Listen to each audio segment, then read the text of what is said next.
नमस्कार, स्वागत है आपका। मैं हूं आपके साथ सुमित गुप्ता। आप देख रहे हैं महारो राजस्थान बुलेटिन की शुरुआत में बड़ी खबर जयपुर से, जहां बेरोजगारों ने हल्ला बोल दिया है। बेरोजगारों का दिल्ली कूच। पीसीसी के बाहर ये बेरोजगार बड़ी संख्या में धरने पर बैठे हैं। 3 दिन से शहीद स्मारक पर इनका प्रदर्शन जारी था। 8 सूत्रीय मांगों को लेकर ये प्रदर्शन कर रहे हैं। लखनऊ में लिखित समझौते को पूरा करने की इनकी मांग है। राजस्थान बेरोजगार एकीकृत महासंघ आज 8 सूत्री मांगों को लेकर दिल्ली कूच करने जा रहा है। शहीद स्मारक से दिल्ली के लिए रवाना हुआ। रास्ते में पीसीसी के बाहर बेरोजगार बैठ गए। 3 दिन से शहीद स्मारक पर बेरोजगारों का धरना चल रहा था। टेक्निकल हेल्पर भर्ती के पद 6000 करने की इनकी मांग है। पंचायती राज जेईएन भर्ती की विज्ञप्ति जारी करने की मांग कर रहे हैं लोग। जूनियर अकाउंटेंट भर्ती को सीईटी से बाहर करते हुए विज्ञप्ति जारी करने की मांग कर रहे हैं। प्रतियोगिता परीक्षा में प्रदेश के बेरोजगारों को प्राथमिकता। रेडियोग्राफर, लैब टेक्नीशियन, ईसीजी भर्ती विज्ञप्ति जारी करने की मांग कर रहे हैं। साथ ही शिक्षक भर्ती में ज्यादा से ज्यादा पदों पर विशेष शिक्षकों के पद निकालने की मांग। पंचायती राज एलडीसी 2013 मुख्य परीक्षा का कैलेंडर जारी करने की मांग। लखनऊ में लिखित समझौते की तमाम मांग जल्द पूरी करने की भी मांग। मांगों को लेकर महासंघ के प्रदेशाध्यक्ष उपेंद्र यादव के नेतृत्व में दिल्ली कूच किया जाएगा। अब सुबह 9 बजे दिल्ली के लिए इन्होंने कूच किया, जिसके बाद पीसीसी के बाहर ये तमाम लोग धरने पर बैठ गए।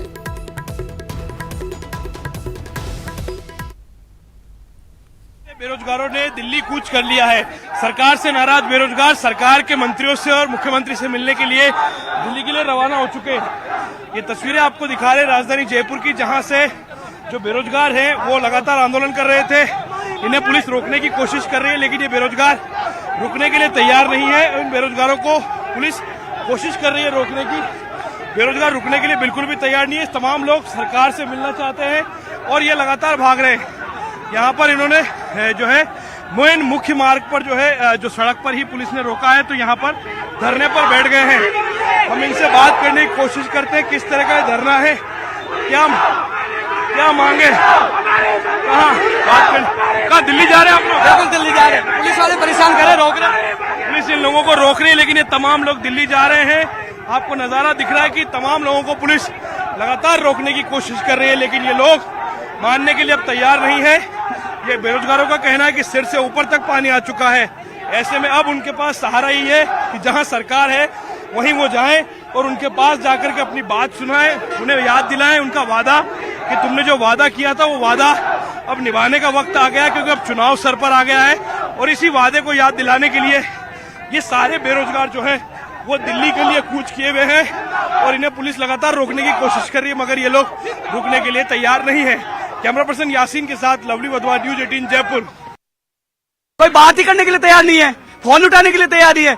लॉलीपॉप देना हो, समझौता करना हो तो बुला लेते हैं। लखनऊ समझौता हुआ, पहले रात को लिखित समझौता हुआ 2021 में, और अब 3 बार वार्ता मंत्री जी सुना ही नहीं। यहाँ पे बोले क्या करेंगे कागजों का। तो आखिरकार परेशान होकर हम ये इसलिए यहाँ आए कांग्रेस कार्यालय, क्योंकि हमने यहाँ समर्थन दिया था। हजारों की संख्या में यहाँ कांग्रेस को समर्थन दिया था, हमारा अधिकार है। और दूसरी बात, ये मुकदमा दर्ज करके क्या तानाशाही सिद्ध करे? क्या दिल्ली में किसी के खिलाफ मुकदमा दर्ज हुआ? उनको हिरासत में लेकर छोड़ दिया, तो मुकदमा दर्ज किया गया 2 धाराओं में। क्या हमने न रोड जाम किया, न हमारे पास हथियार थे? तो इसका जवाब दे। उन्होंने कहा कि मेरे पे विश्वास करो, एक बार चले जाओ। तो कितनी बार जाए? हम 2 साल से आ रहे जा रहे। 23 मई को भी आए थे, चले गए। जून में आए थे, चले गए। तो कब तक जाएं? आप हमें मार दीजिए, जेल में डाल दीजिए। क्या कह रही है बेरोजगारों की अंतरात्मा? यही तो पूछ रहे हैं कि आपकी, मैं माननीय मुख्यमंत्री जी का एक बयान देखा था। मुख्यमंत्री जी ने कहा कि आपकी और हमारी अंतरात्मा एक है। तो मैं ये निवेदन कर रहा हूँ मुख्यमंत्री जी, पुलिस प्रशासन जी और तमाम नेताओं जी, आपकी हमारी अंतरात्मा एक है। अपने दिल से सोचिए कि जो बजट में घोषणा की थी, जो लखनऊ से बुला के समझौता किया था, रात को 12:30 बजे समझौता किया था। क्या कहना चाहते हैं सरकार से? सर, मैं जूनियर अकाउंटेंट की लिखना चाहता हूँ। 2013 में पहली भर्ती आई थी, आज 9 साल हो गए भर्ती को आए।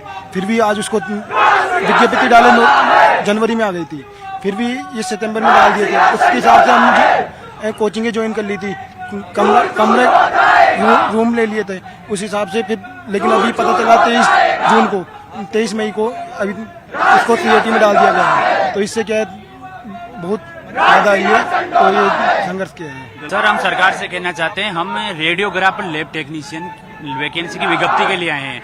मुख्यमंत्री जी अशोक गहलोत साहब ने आज से 7-8 महीने पहले ही विधानसभा में घोषणा की थी कि 900 पदों पे लैब टेक्नीशियन की और 800 पदों पर रेडियोग्राफर की वैकेंसी की घोषणा की थी। वित्त आयोग में पास हो गया, लेकिन हम लगातार स्वास्थ्य भवन के चक्कर काट रहे हैं। पिछले 7-8 महीनों से विज्ञप्ति जारी नहीं करे, केवल आश्वासन दे रहे हैं, जबकि रियलिटी ये है कि राजस्थान के अंदर कम से कम 5-6 हजार पद रेडियोग्राफर लैब टेक्नीशियन के खाली है।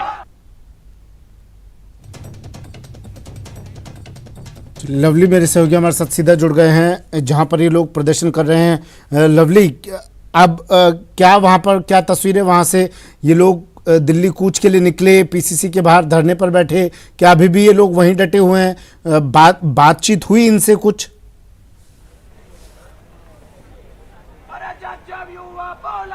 आज देखिए बिल्कुल कोई बातचीत का सिलसिला अभी शुरू नहीं हुआ है। बेरोजगार यहाँ पर जो है अपना धरना इन्होंने शुरू कर दिया है और ये वो पीसीसी का दफ्तर है जहाँ पर जन सुनवाई के लिए लोग पहुंच रहे थे, लेकिन आज इस पीसीसी के दफ्तर पर सूनापन है क्योंकि पूरे जो पीसीसी के पदाधिकारी हैं, संगठन के लोग हैं, वो तमाम कुछ देर बाद राजभवन का घेराव करने जाएंगे। आपको नजारा दिखाते हैं पीसीसी का। यहाँ पर देखिए पीसीसी के दफ्तर पर ये ताला लगा हुआ है, पुलिस ने यहाँ जो पीसीसी के लोग उन्होंने यहाँ ताला लगा दिया है, यहीं पर ये सुनवाई होती है और पीसीसी में यहीं पर बेरोजगारों ने अपना समर्थन दिया था और आज यहीं पर ये लोग धरना दे करके अपनी मांगे सरकार तक पहुंचाने की कोशिश कर रहे हैं। फिलहाल इन लोगों की क्या प्लानिंग है, ये लोग क्या सोच रहे हैं, क्या चल रहा है, ये धरना यहीं चलेगा या कोई और प्लानिंग चल रही है? अभी देखो, कांग्रेस को हमने समर्थन दिया था 2018 में। राष्ट्रीय प्रवक्ता पवन खेड़ा जी थे, प्रमोद तिवारी जी थे, यहाँ के तमाम नेता थे, या पीसीसी बैठ का हजारों की संख्या में समर्थन दिया। तो आज हम कह रहे हैं कि हमने समर्थन दिया तो हमारे वादे पूरे करो, लिखित समझौते की मांगे पूरी करो, लखनऊ समझौते की मांगे पूरी करो, और जो 4 दिन से बैठे हैं ये टेक्निकल हेल्पर वाले बैठे हैं 6000 पद जो बजट में घोषणा की थी वो मांग पूरी करो। आप जूनियर अकाउंटेंट को सीईटी से निकालो, आप रेडियोग्राफर लैब टेक्नीशियन ईसीजी की भर्ती की विज्ञप्ति जारी करो, आप पंचायत राज जैन भर्ती जिसमें 3 करोड़ रुपए ले लिए वो भर्ती पूरी करो। आप और जो 2012 भर्तियां, नर्सिंग भर्तियां, पंचायत राज एलडीसी, तमाम लंबित भर्तियां, नई भर्तियां और वो पूरी करते हुए माफिया है उनके खिलाफ कार्रवाई करो। पेपर लीक हो रहे हैं जिसमें इनके लोगों के नाम आ रहे हैं, उनको बुलडोजर चलाओ। तो तमाम मांगों को लेकर हम यहाँ बैठे हैं। हमने समर्थन दिया था और क्योंकि इसलिए आए, हमने समर्थन दिया तो कहाँ जाएंगे? समर्थन इनको दिया था, वोट उनको दिया था, समर्थन इन्होंने लिया था। तो आज हम शांतिपूर्वक बैठे। हमारे कई लोगों को आज भी लाठीचार्ज किया है, कई लोगों की चोट लगी है और पहले भी लगी है चोट। तो लाठी के दम पर ये हमारा आंदोलन रुकने वाला नहीं है और मुकदमा दर्ज किया गया। मुकदमा जो दर्ज किया गया है, मैंने बताया भी था, ये 133/2022 में जो 144-188 धारा मुकदमा दर्ज किया गया। तो मुकदमे के बल पर हमारे आंदोलन को नहीं दबाया जा सकता है। आज वो राजभवन के घेराव के लिए क्यों जा रहे हैं? कि कहने के वो सोच रहे हैं, वो कह रहे हैं कि हमारे साथ अत्याचार हुआ, तो हमारा अत्याचार हुआ तो हम भी पीसीसी घेराव के लिए आए हैं और यहाँ बैठे हैं। तो देखिए पीसीसी का घेराव कर लिया इन बेरोजगारों ने और ये संख्या जो है ये आपको बेहद कम नजर आ रही है, लेकिन इनका जोश जो है वो बड़ा बरकरार नजर आ रहा है और आधे से ज्यादा लोगों को जो है वहां आगे की ओर रोक दिया गया। पुलिस ने बैरिकेडिंग करके इस पूरे रास्ते को बंद कर लिया है और यहां पर कोशिश ये की जा रही है कि बाहर का यातायात सामान्य चले। यहां पर यातायात पूरी तरह से रुक चुका है। ये नजारा आपको दिखा रहे हैं राजधानी जयपुर के पीसीसी दफ्तर के बाहर का, जहां पर ये तमाम बेरोजगार जो है वो अपनी मांगों को लेकर के सरकार तक अपनी बात पहुंचाने की कोशिश कर रहे हैं। इन लोगों का कहना है कि अब हम आर पार, हाँ बताइए क्या कहना चाह रहे हैं? हमारे जो बाहर जो और भी साथी, इससे ज्यादा संख्या में बेरोजगार है, उनके साथ लाठीचार्ज किया है, उनको भगा रहे हैं वहां से, मारपीट कर रहे हैं। क्योंकि आप तमाम मीडिया वाले आओ, आपके सामने हमारे साथ मारपीट नहीं कर रहे और वहाँ जो और आए थे उनके साथ मारपीट की, उनको भगाया गया है। लवली, सवाल मेरा यही था। बिल्कुल सर, हमारे 3-4 दिन से हम मांगे जारी रख रहे हैं, धरना देके बैठे हैं। हमारी मांग वाजिब है, हमारी मांगों को पूरा किया जाए। रेडियोग्राफर लैब टेक्नीशियन की जी जी जी जी बोलिए सुमित, बोलिए। लवली, सवाल यही था, लाठीचार्ज क्यों किया जा रहा है इन पर? किसी तरह का उपद्रव तो करते हुए नजर नहीं आ रहे लोग। और खबर ये भी आई कि ये भी कहा गया कि ये लोग धारदार हथियार लेकर घूम रहे थे। पूछिए जरा इन लोगों से, क्या ऐसा कुछ है?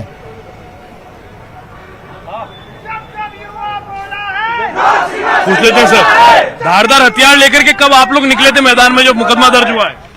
इसलिए तो गुस्सा आ रहा है भाई, जिसके इसलिए तो गुस्सा आ रहा है। आप दिल्ली में लोकतंत्र की दुआई दे रहे हो, वहां सड़कें रोके, हम भी यहाँ शांतिपूर्वक बैठे 3 दिन से, लाठी चार्ज किया गया, मुकदमा दर्ज किया गया और अभी मेरा साथी है, आप निशान देख लीजिए कैसे मारपीट करे और मेरे साथी को अभी मारपीट किया गया। ये लाठी के दम पे आंदोलन क्यों खत्म करना चाहते हैं? आप हमारी मांगे पूरी करो तो हम जिंदाबाद बोलेंगे। हमारी मांगों के लिए आए हैं, जब तक मांगे नहीं होगी तो आप जान ले लीजिए, हम पीछे नहीं हटने वाले। आप देखिए ये तस्वीर हम आपको दिखाते हैं, ये तस्वीर है, ये राजस्थान की पुलिस के डंडे की तस्वीर है जो आपको नजर आ रही है इस वक्त। ये वो तमाम बेरोजगार हैं जो अपना हक मांगने आए थे, लेकिन इन्हें हक के बदले पुलिस का जो डंडा है वो यहाँ पर आपको चलता हुआ नजर आया है। हालांकि तस्वीरें कैमरे में नहीं आई है, लेकिन बड़ी संख्या में पुलिस का जाब्ता जो है उधर बढ़ता जा रहा है। लगातार पुलिस यहाँ आपकी घेराबंदी करती जा रही है, क्योंकि देखिए यहाँ से चंद मीटर की दूरी पर जो है एक बड़ा मूवमेंट होने जा रहा है राजभवन की ओर। तमाम कांग्रेस के लोग सड़कों पर उतरेंगे, अपनी मांग पहुंचाने के लिए राजभवन का घेराव करेंगे। मुख्यमंत्री समेत तमाम मंत्रियों के वहां पहुंचने का कार्यक्रम है। तो पुलिस कोई चूक नहीं चाहती है, तमाम पुलिस का जो जाब्ता, पास में पुलिस की लाइन है तो लाइन के जाब्ते को यहाँ भेजा जा रहा है और कोशिश ये की जा रही है कि यहाँ पर इन बेरोजगारों को किसी तरह से या तो गिरफ्तार कर लिया जाए या इन्हें किसी तरह से काबू में कर लिया जाए। मगर कोई भी अधिकारी, देखिए सुबह 10 बजे का समय हो चुका है, लेकिन अभी तक कोई भी अधिकारी जो है इनसे बातचीत करने के लिए नहीं आया है, ना कोई सरकार का नुमाइंदा बातचीत करने के लिए आया है। पूरा दिन लगातार गुजरता जा रहा है, 3 दिन से लगातार ये लोग धरने पर, पड़ाव पर बैठे हैं, मगर इनकी मांगे जो है सुनने के लिए कोई तैयार नहीं। बहुत सारे और लोग हैं, उनसे बात करते हैं। क्या कहना चाह रहे हो आप लोग, सरकार से क्या कहना चाहते हो? सर ये सरकार की दोहरी नीति है कि वादा कुछ करती है और काम कुछ करती है। जी लवली, जरा पीसीसी पर लटका हुआ ताला भी दिखा दीजिए दर्शकों को। पीसीसी कांग्रेस का मुख्यालय, कांग्रेस का हेड ऑफिस राजस्थान का, जब तमाम कांग्रेस कार्यकर्ता बैठते हैं, रणनीति बनाते हैं, आज सब गायब है यहाँ से। ताला लटका हुआ दिखाइए जरा। ताला ये देखिए, ये बिल्कुल ये पीसीसी दफ्तर है दफ्तर पीसीसी का, जहां पर 2019 के चुनाव की रणनीति तैयार की गई थी। प्रदेश अध्यक्ष पीसी जो कि उस समय के प्रदेश अध्यक्ष थे सचिन पायलट, उस समय पूरी रणनीति तैयार की गई कि किस तरह से क्या क्या चीजें घोषणा पत्र में शामिल की जाएगी, और उसी घोषणा पत्र की मांगों को पूरी कराने के लिए आज इस दफ्तर पर ये लोग पहुंचे हैं। तो यहाँ पर ताला मिला है, कोई इनसे मिलने के लिए तैयार नहीं है। ये तमाम लोग कोशिश कर रहे हैं, गुहार लगा रहे हैं सरकार से, पुकार कर रहे हैं कि सरकार हमारी बात को सुने, सरकार इन किसानों के बेटों की आवाज को सुने। ये गांव ढाणी से आए हुए जो बेरोजगार हैं, ये अपनी बात वहां पहुंचाना चाह रहे हैं, मगर इनकी बात वहां नहीं पहुंच पा रही है, और ये कोशिश कर रहे हैं सरकार तक अपनी बात पहुंचाने के लिए। जो घायल हुआ है, जिसके ऊपर लाठियों के दम पर हमला किया गया है, राजस्थान पुलिस का कहर है, ये वही पुलिस है राजस्थान पुलिस जिससे अपराधियों पर जिसका बस नहीं। सुनिए क्या करेंगे। तो हमारे को मतलब लाठीचार्ज कर दिया जाता है। हम 3-4 दिन से यहाँ बैठे, लेकिन आश्वासन दिया जा रहा है, वार्ता की जा रही है, लेकिन हमारे को कोई न्याय नहीं मिल रहा है। हमारा आपको क्यों मारा? हाँ सर, क्यों मारा? आपके साथ क्यों मारपीट? क्योंकि सर हमको अंदर नहीं आने दे रहा, हम बेरोजगार हैं, इसलिए हमारे पर लाठी। चलिए ठीक है, शुक्रिया लवली तमाम जानकारी के लिए, तस्वीरें दिखाने के लिए। अपडेट लेते रहेंगे आपसे। तो अपराधियों के सामने नतमस्तक पुलिस बेरोजगारों की पीठ पर अपनी लाठियां चटका रही है, लाठियां तोड़ रही है, अपनी बेरोजगारों को दौड़ा दौड़ा कर पीट रही है राजस्थान पुलिस। बढ़ते हैं अगली खबर की ओर। करौली के मंडरायल किले में नाबालिग लड़की का शव मिलने के बाद आरोपियों की गिरफ्तारी की मांग को लेकर धरना प्रदर्शन जारी है। मंडरायल कस्बे के अस्पताल के सामने चल रहे धरना प्रदर्शन में करौली धौलपुर सांसद डॉक्टर मनोज राजौरिया, हिंडौन की पूर्व विधायक राजकुमारी जाटव सहित कई बीजेपी नेता शामिल हुए। इससे पहले क्षेत्रीय विधायक और ग्रामीण विकास पंचायती राज मंत्री रमेश मीणा ने परिजनों से बातचीत कर शव का पोस्टमार्टम करवाया। साथ ही 7 दिन में मामले का खुलासा करने और 5 लाख के मुआवजे का भरोसा दिया। लेकिन पोस्टमार्टम के बाद एक बार फिर परिजन आरोपियों की गिरफ्तारी होने तक शव नहीं उठाने पर अड़ गए। धरने में बुधवार की शाम क्षेत्रीय सांसद मनोज राजौरिया पार्टी कार्यकर्ताओं के साथ धरने में शामिल हो गए। मौके पर शांति और व्यवस्था के लिए बड़ी संख्या में पुलिस बल तैनात है। उधर राज्यसभा सांसद डॉक्टर किरोड़ी लाल मीणा के धरना स्थल पर पहुंचने की संभावना है।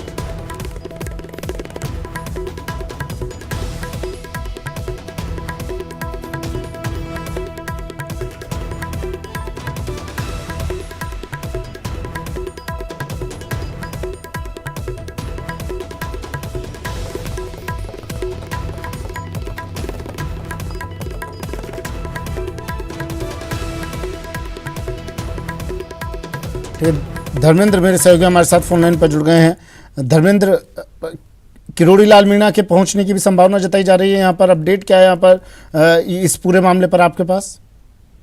जी बताना चाहूंगा, देखिए धरना प्रदर्शन कल से लगातार जारी है। मौके पर सांसद के साथ ही जो है हिंडौन की पूर्व विधायक राजकुमारी जाटव और अन्य भाजपाई मौजूद हैं। लगातार लोग जो आरोपी है उसकी गिरफ्तारी की मांग कर रहे हैं, और इसी को लेकर लगातार मंडरायल हॉस्पिटल के बाहर ये धरना प्रदर्शन चल रहा है। और सूचना मिल रही है कि डॉक्टर किरोड़ी लाल मीणा जो राज्यसभा सदस्य हैं वो भी यहाँ पहुंच सकते हैं। सूचना बताया जा रहा है कि वो यहाँ के जो कलेक्टर हैं और एसपी हैं उनसे भी मुलाकात करेंगे, मामले की जानकारी लेंगे, साथ ही गिरफ्तारी की मांग करेंगे और जाकर धरना स्थल पर भी शामिल होंगे। जी सुनिए। ठीक है, शुक्रिया धर्मेंद्र तमाम जानकारी के लिए।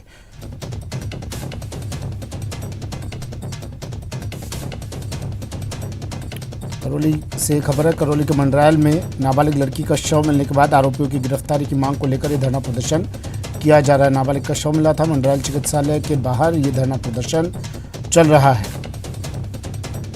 करौली धौलपुर सांसद डॉक्टर मनोज राजौरिया, हिंडौन की पूर्व विधायक राजकुमारी जाटव सहित कई बीजेपी नेता इस धरना प्रदर्शन में शामिल हुए। मंडरायल में सैनी समाज की एक नाबालिग बच्चे के साथ दुष्कर्म और हत्या का केस हुआ। 24 घंटे से भी अधिक समय हो गया, आरोपी अभी पकड़े तक नहीं गए हैं। सर्व समाज के लोग यहाँ मंडरायल में धरने पर बैठे हैं और हम सब लोग मिलकर मांग कर रहे हैं कि जल्द से जल्द आरोपियों को गिरफ्तार किया जाए, उस बच्ची के हत्यारों को गिरफ्तार किया जाए और उसको सख्त से सख्त सजा दी जाए। हम सभी लोग जब तक उन हत्यारों को गिरफ्तार नहीं करेंगे यहाँ धरना देंगे, प्रदर्शन करेंगे और उन आरोपियों को जो सजा होगी वो सुनिश्चित हो, ऐसा पुलिस निष्पक्ष रूप से कार्रवाई करे। बात सीएचओ पेपर लीक मामले की। सीएचओ भर्ती परीक्षा का पेपर भी लीक हुआ था। 10 नवंबर 2020 को ये परीक्षा आयोजित हुई थी। परीक्षा से पहले ही पेपर लीक हो गया था। जयपुर के एक स्कूल से पेपर लीक हुआ था। एसओजी ने स्कूल संचालक के खिलाफ केस दर्ज कर लिया है। स्कूल संचालक पहले ही गिरफ्तार हो गया था। कांस्टेबल भर्ती परीक्षा पेपर लीक में इसकी गिरफ्तारी हुई थी। पूछताछ में सीएचओ के पेपर लीक का भी इसने खुलासा कर दिया। पूछताछ की गई तो इसने खुलासा किया, नहीं तो किसी को कानो कान खबर तक नहीं थी कि सीएचओ भर्ती परीक्षा का पेपर भी लीक हुआ। विष्णु मेरे सहयोगी हमारे साथ फोन लाइन पर जुड़ गए हैं। विष्णु, एक परीक्षा का पेपर लीक होता है, कांस्टेबल भर्ती परीक्षा का पेपर लीक होता है, उसमें गिरफ्तारी होती है, तो उसमें एक और पेपर लीक का खुलासा होता है। और कितने खुलासे होने बाकी जो अभी जिम्मेदारों की जानकारी में ही नहीं है? देखिए, एक बार फिर से राजस्थान में अभ्यर्थियों का एक भरोसा टूटा है और उसकी वजह है कि कम्युनिटी हेल्थ ऑफिसर का एग्जाम का पेपर लीक होना जो अब सामने आया। करीब 1.5 साल बाद इसका खुलासा एसओजी की जांच में हुआ है। और इससे बता दें कि 10 अप्रैल 2020 में यह एग्जाम आयोजित किया गया था, जिसके बाद अब जाकर एक खुलासा हुआ है। तो ऐसे में जो परीक्षार्थी थे जिनका चयन भी हो चुका है, चूंकि इसमें नियुक्तियां हो चुकी है, तो काफी सारे जो अभ्यर्थी जिनका नियुक्ति हो चुकी है वे अब संशय में है कि इस नियुक्ति का क्या होगा। अब एसओजी की जांच में क्या होगा, क्या होने वाला है, क्या बड़े खुलासे होने वाले। आपको बता दें कि 10 नवंबर 2020 को एग्जाम आयोजित किया गया था, जिसमें करीब 94,000 आवेदन आए थे। और आवेदन होने के बाद में 74,000 लोगों ने इसमें परीक्षा दी थी, अभ्यर्थियों ने परीक्षा दी थी, जिसके बाद अब यहाँ पे चयन भी हो चुका है, यानी चयन सिलेक्शन हो चुका है, नियुक्तियां दी जा चुकी है। उसके बाद अब ये बड़ा खुलासा हुआ है कि पेपर लीक किया गया था। जिस मामले में धीरज शर्मा को गिरफ्तार किया गया। धीरज शर्मा इससे पहले राजस्थान पुलिस कांस्टेबल भर्ती परीक्षा में भी गिरफ्तार कर चुका है। और पूछताछ में जब सामने आया तो ये खुलासा हुआ, एसओजी ने जांच शुरू की, तो मालूम चला कि जो एग्जाम के दिन जो 18 अभ्यर्थी परीक्षा में उपस्थित नहीं हुए थे, उन्हीं के पेपर को, उनमें से 2 पेपरों को सील तोड़ी गई और उनको उस परीक्षा से पहले ही अन्य अभ्यर्थियों को वायरल कर दिया गया, जिसके बाद एसओजी अब इस पूरे मामले की जांच शुरू कर दी है। जी, बेरोजगारों का विश्वास उठ रहा है। परीक्षार्थी अब ये सोचने पर मजबूर हो रहे हैं कि भैया राजस्थान में परीक्षा दें भी या नहीं, क्योंकि जो परीक्षा देते हैं वो ही पेपर लीक निकलता है बाद में। क्या जिम्मेदारों कर क्या रहे हैं? जिम्मेदारों की कोई जिम्मेदारी बनती भी है या नहीं? देखिए, सबसे पहले यदि अपन आरपीएससी की बात करते हैं तो आरपीएससी को लोग पंचवर्षीय योजनाओं में शामिल कर चुके हैं। उसके अलावा फिर कर्मचारी अधिनियम बोर्ड बना, उसके अंतर्गत भी जो परीक्षाएं आयोजित की गई उनके पेपर भी लीक होना शुरू हो गए। ऐसे में क्योंकि जब एक पेपर लीक होता है तो सैकड़ों, हजारों, लाखों अभ्यर्थियों का नुकसान होता है, उनके परिवारों का भविष्य भी उससे आहत होते हैं। तो भविष्य का भी संकट में होता है, क्योंकि आगे करियर की जो संभावनाएं होती है वो ध्वस्त हो जाती है, अरमान होते हैं नई जॉब पाने के। लेकिन ऐसे में राजस्थान पुलिस कांस्टेबल भर्ती परीक्षा के बाद अब ये पेपर लीक होना भी काफी बड़े सवालों में है। पास क्या विष्णु कोई ऐसी प्रणाली नहीं, कोई ऐसी तकनीक नहीं? 21वीं सदी में जी रहे हैं हम लोग। कोई ऐसी तकनीक नहीं कि कोई पेपर तो, कोई परीक्षा तो कम से कम बिना पेपर लीक किए करवा ले? देखिए, अभी तक पूरे देश में राजस्थान का नाम फेमस हो रहा है इस मामले को लेकर। देखिए, राजस्थान में पुलिस यानी प्रशासन की बात करें, सरकार की बात करें, तो सरकार ऑनलाइन और ऑफलाइन दोनों तरह के एग्जाम करवा करके देख चुकी है और हर एग्जाम में कहीं ना कहीं कोई ना कोई चूक साबित होती है, और वो चूक सबसे बड़ी उस परीक्षा केंद्र से लीक होती है। वहीं पे जो अभ्यर्थी, जो वहाँ के जो कर्मचारी होते हैं, वहाँ के जो संचालक होते हैं, जहाँ परीक्षा केंद्र बनाया जाता है, ये सबसे बड़ी जो खामी है वहीं से सामने आती है। लेकिन अभी तक इसका कोई तोड़ सरकार नहीं निकाल पाई है। वो कंडक्ट जो बोर्ड होते हैं, जो एग्जाम कंडक्ट करवाते हैं, वो भी इसका तोड़ अभी तक निकाल नहीं चुके हैं। आखिरकार ये कैसे रुकेगा, इससे सवाल के जवाब कोई किसी के पास नहीं। सबके पास यही है कि हमने चाक चौबंद व्यवस्था की है, इस बार पेपर लीक नहीं होगा। लेकिन जो नकलची जो गैंग है, जो पेपर लीक करवाने वाली गैंग है, हर बार इन दावों को ध्वस्त कर देती है और सरकार की जो है सारी जो व्यवस्था है वो नहीं दे जाती है। जी शुक्रिया विष्णु तमाम जानकारी के लिए। तो कांस्टेबल भर्ती परीक्षा पेपर लीक मामले में जिस व्यक्ति की गिरफ्तारी हुई थी, उसने खुलासा किया कि सीएचओ भर्ती परीक्षा का पेपर भी लीक हमने ही किया था। बढ़ते अगली खबर की ओर। बजरी खनन के खिलाफ प्रदर्शन जारी है। जालौर में बजरी खनन के खिलाफ किसानों का प्रदर्शन लगातार जारी। आकोली नदी में बजरी खनन के खिलाफ धरना प्रदर्शन किया जा रहा है। किसानों का दूसरे दिन भी धरना प्रदर्शन जारी रहेगा। कल पुलिस और किसानों के बीच झड़प भी हुई थी। देर रात तक तीनों स्टॉक वाली जगह पर निरीक्षण किया गया। करीब 2 लाख टन से अधिक स्टॉक पाया गया था।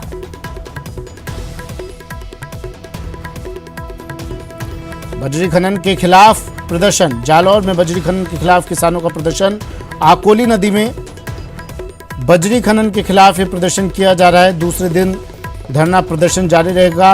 पुलिस और किसानों के बीच झड़प भी हुई थी। कल देर रात तक तीनों स्टॉक वाली जगह पर निरीक्षण भी किया गया था। शाम मेरे सहयोगी हमारे साथ फोन लाइन पर जुड़ गए हैं। बजरी खनन के खिलाफ ये लोग प्रदर्शन कर रहे हैं शाम, तो पुलिस के साथ टकराव क्यों हो गया इनका? जायज मांग है इन लोगों की। तो निश्चित तौर से सुमित, जिस तरीके से जो आकोली नदी में बजरी का खनन किया जा रहा है, इसको लेकर जो माइनिंग विभाग के अधिकारी है उनकी ओर से कोई संतोषजनक जवाब नहीं देने के चलते किसानों का आक्रोश है वो बढ़ गया और उसके बाद किसान नदी की तरफ कूच कर गए। और इस दौरान पुलिस और किसानों के बीच हुई झड़प में कुछ किसान हल्की चोट भी आई थी और उसके बाद में तहसीलदार सहित पुलिस के अतिरिक्त जाब्ता भी मौके पर बुलाया गया और उसके बाद मामले को शांत किया। और उसके बाद में जिस तरीके से विभाग के अधिकारियों को जिला कलेक्टर के निर्देश के बाद जहां जहां पर 3 जगह स्टॉक थे वहां पर भौतिक सत्यापन किया गया और उसमें जो जितना उसमें सीमा में माल रखना था उससे कई गुना ज्यादा माल वहां पाया गया है। जी ठीक है श्याम। तो देर रात तक तीनों स्टॉक वाली जगह पर निरीक्षण हुआ। पुलिस और किसानों के बीच झड़प भी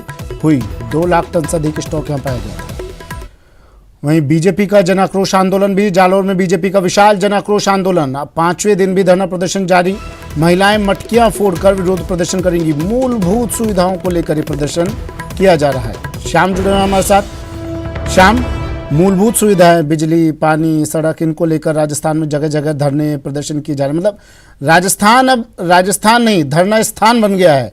हर गली, हर चौराहे, हर नुक्कड़, हर जिले में आपको धरना देते ये लोग मिल जाएंगे। अब इस धरने के बारे में भी बता दीजिए शाम।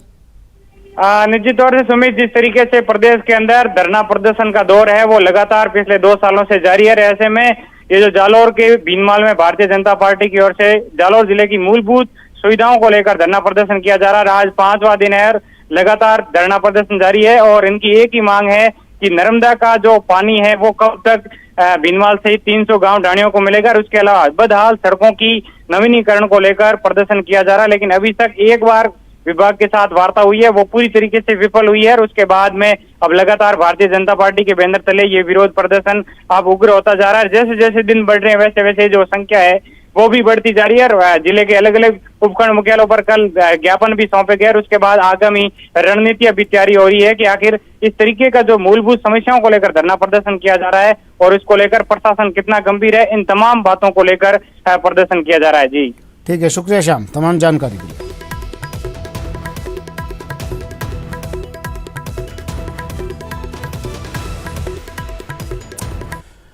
तो बेरोजगारों का धरना प्रदर्शन आपने देखा, उसके बाद बजरी खनन के खिलाफ आपने किसानों का धरना प्रदर्शन देखा, बीजेपी का जन आक्रोश आंदोलन आपने देखा, मूलभूत सुविधाओं को लेकर महिलाएं मटकियां फोड़कर धरना प्रदर्शन कर रही हैं।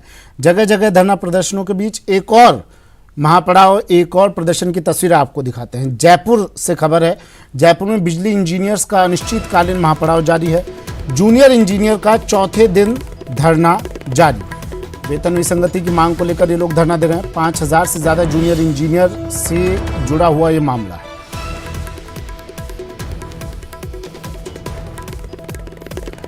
बिजली इंजीनियर्स का अनिश्चितकालीन महापड़ाव जारी। जूनियर इंजीनियर का चौथे दिन धरना जारी। वेतन विसंगति की मांग को लेकर ये लोग धरना दे रहे हैं। 5000 से ज्यादा जूनियर इंजीनियर से जुड़ा ये पूरा मामला है।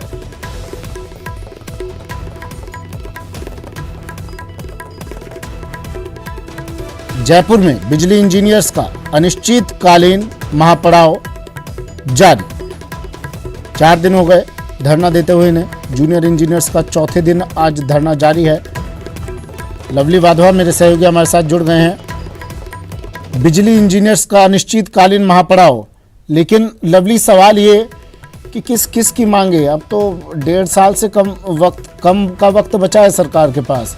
किस की मांगे, कितनी मांगे, कहां तक मांगे पूरी करेगी, कितना ध्यान सरकार को देना होगा? हर जगह पर धरना दिया जा रहा है। बेरोजगार, किसान, महिलाएं और अभी बिजली इंजीनियर्स धरना प्रदर्शन दे रहे हैं, प्रदर्शन कर रहे हैं, महापड़ाव दे रहे हैं।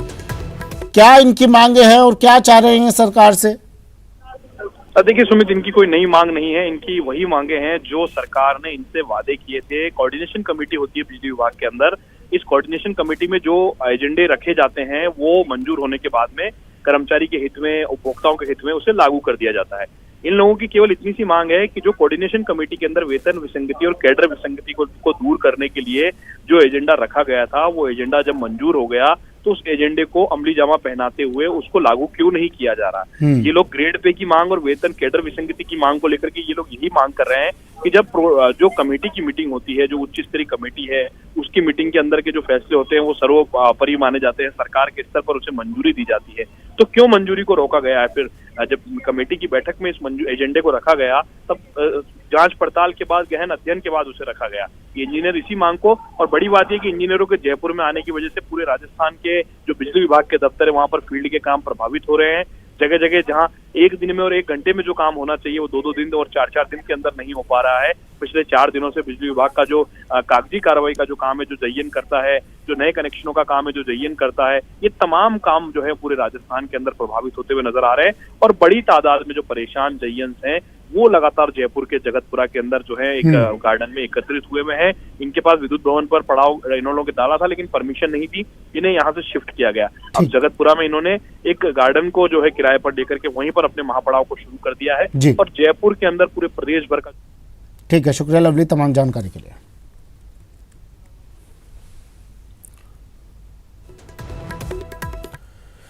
चूरू जिले के तारानगर कस्बे की कृषि उपज मंडी में अखिल भारतीय किसान सभा की ओर से डेरा डालो घेरा डालो सभा की गई। किसानों की 20 सूत्री मांगों को लेकर की गई सभा में तहसील भर से आए किसानों ने फसल बीमा क्लेम, मुआवजे, क्रॉप कटिंग रिपोर्ट को सार्वजनिक करने सहित कई मांगों को लेकर केंद्र और राज्य सरकार के खिलाफ नारेबाजी कर विरोध जताया।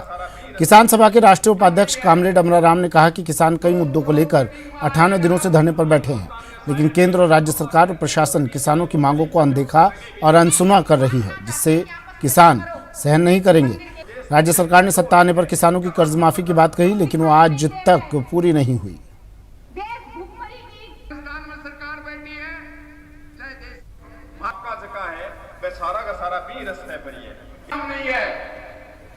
जो क्रॉप कटिंग में आएगा हिंदुस्तान के शायर कहे मैं वफा के रंग में जो रंगे मिले वो सलीमों में हमको टंगे मिले। बांटना चाहते हैं कि आपस में लड़। चूरू एसीबी ने हनुमानगढ़ जिले में हुए प्रधानमंत्री फसल बीमा योजना में हुए घोटाले को लेकर ग्राम सेवा सहकारी समिति मलसीसर के तत्कालीन व्यवस्थापक को गिरफ्तार कर लिया है। गिरफ्तार आरोपी दुलीचंद को चूरू एसीबी की टीम आज कोर्ट में पेश करेगी। मामला 2020 का है। मलसीसर में 7,19,55,707 रुपये फसल बीमा क्लेम का घोटाला सामने आया था। हैरानी की बात है कि जिन लोगों के नाम जमीन नहीं है या नाम पत्र की जमीन है, उन लोगों के नाम से भी बीमा किया गया था।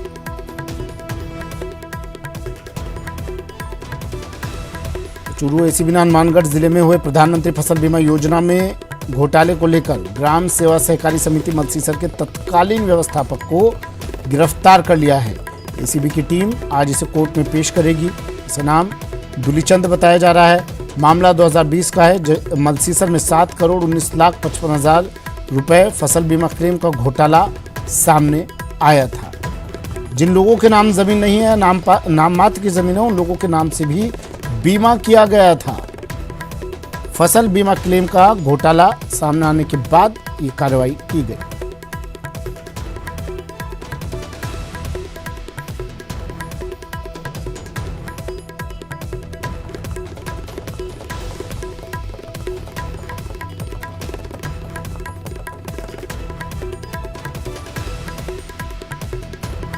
चूरू में गिरफ्त में घोटाले का आरोपी, एसीबी इन एक्शन।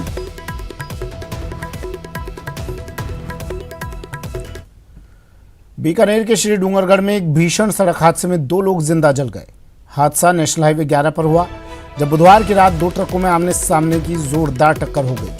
टक्कर होते ही दोनों ट्रकों में आग लग गई। इस आग में दोनों ट्रक ड्राइवर घिर गए। एक ड्राइवर की मौत हो गई, जबकि एक ड्राइवर की मौत इलाज के दौरान अस्पताल में हुई। हादसे के बाद मौके पर पहुंचे फायर ब्रिगेड ने आग पर काबू पाया।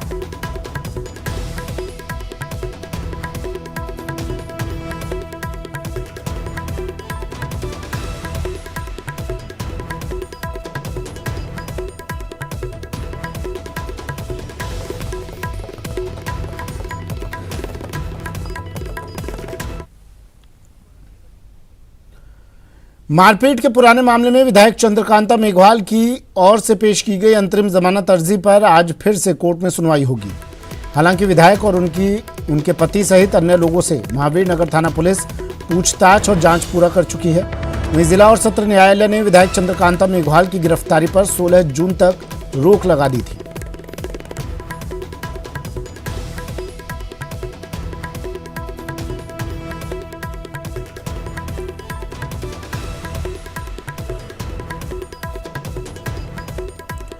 विधायक चंद्रकांता मेघवाल की याचिका पर आज सुनवाई होनी है। अंतरिम जमानत अर्जी पर आज सुनवाई होगी।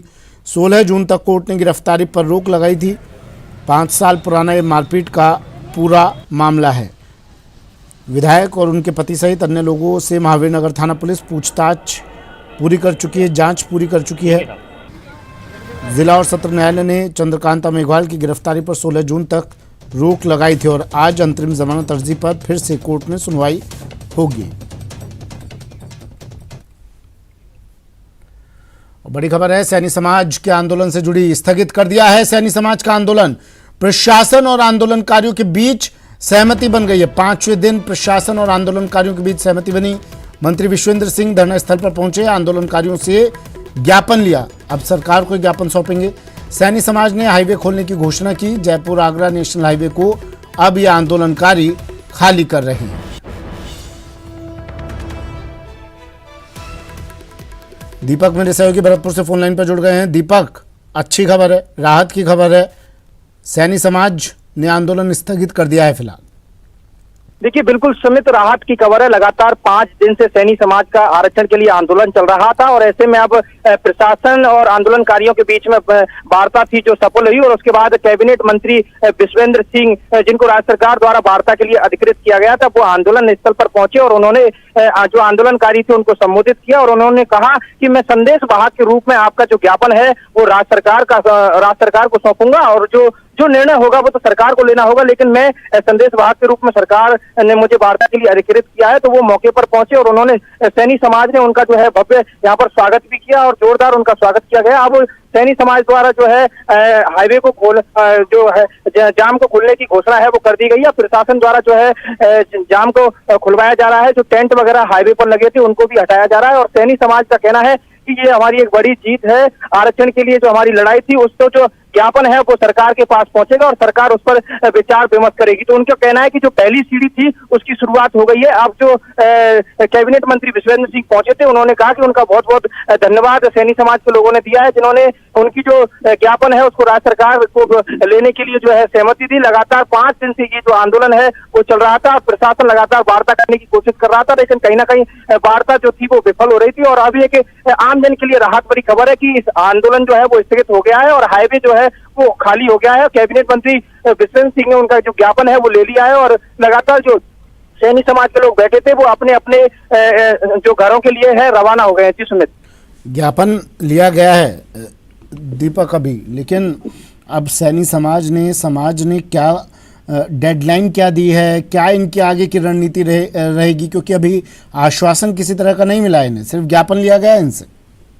देखिए, सैनी समाज का ये कहना है कि लगातार वो आरक्षण की मांग को लेकर आंदोलन कर रहे थे। उन्होंने 3 बिंदुओं पर जो है ज्ञापन दिया है। 12% आरक्षण पर सरकार बात करे और जो उन पर मुकदमे हुए हैं उनको जो है वापस लिया जाए और एक मांग और है उनकी, उसको जो है ज्ञापन उन्होंने दिया है और 7 से 10 दिन के बीच में जो है मुख्यमंत्री से जो सैनी समाज का प्रतिनिधि मंडल है उसकी वार्ता का जो है उसमें भी एक जो है बिंदु दिया गया है। और ऐसे में उनका कहना है कि जब मुख्यमंत्री से वार्ता होगी तो उसी दौरान जो है ये निर्णय लिया जाएगा। हालांकि अब इन्होंने कहा है कि जो हम लगातार मांग कर रहे थे उसकी पहली सीढ़ी की शुरुआत हो गई है, ये सैनी समाज ने कहा है। अब आगे देखना ये होगा कि कितना लंबा ये जो है चलता है इनका ये जो ज्ञापन का कार्यक्रम है, वो कहाँ कब तक इनकी मुलाकात हो पाती है, ये तो आगे देखने वाली बात रहेगी। लेकिन लगातार ये जो तमाम जानकारी के लिए